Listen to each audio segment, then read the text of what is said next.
3 years after a Danish paper published cartoons caricaturing the Prophet Muhammad, a suicide bomber kills 8 people near the Danish embassy in Islamabad. Demonstrations by Muslims opposed to Western, mainly US, policies are now a regular occurrence. Aiming to tackle these issues, Muslims and non-Muslims from around the world came together this week at the Conference on the Muslim World and the West, Bridging the Gap. I am here because I believe that this is one of the most important debates that we are having in the world today. The meeting was organised by the Malaysian Foreign Ministry and the Cordoba Initiative, a non-profit organisation that aims to heal the rift between the Western and Muslim worlds, a rift they believe is widening day by day. Whose fault that is depends on who you talk to. Some in the organisation of the Islamic Conference, a mini-UN for Muslim states, believe the roots lie in the West's inability to deal with long-standing problems. You find that the Palestinian issue for 60 years is not solved. And the Palestinian people who were kicked out of their lands are still living as refugees. And every day they are experiencing attacks and killings and massacres, and nobody is trying to stop this.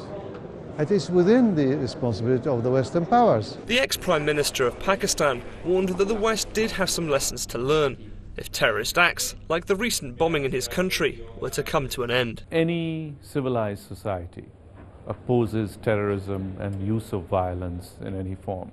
So whenever an incident takes place, it has to be condemned. At the same time, we must look at root causes of why people behave in a certain way, be sensitive to each other, be sensitive to other faiths, and do not create opportunities which lead to such incidents. In his keynote speech, Malaysia's Prime Minister blamed an extremist minority. We must recognize that the negative attitudes and perceptions among Westerners and among Muslims which have created and sustained this divide are the actions of a few bigoted players on both sides.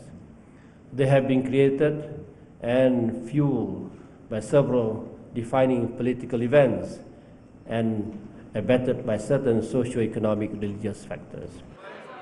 The head of the Cordoba Initiative agrees. He believes one of the major hurdles is that many Westerners tend to think the Muslim world speaks with only one voice.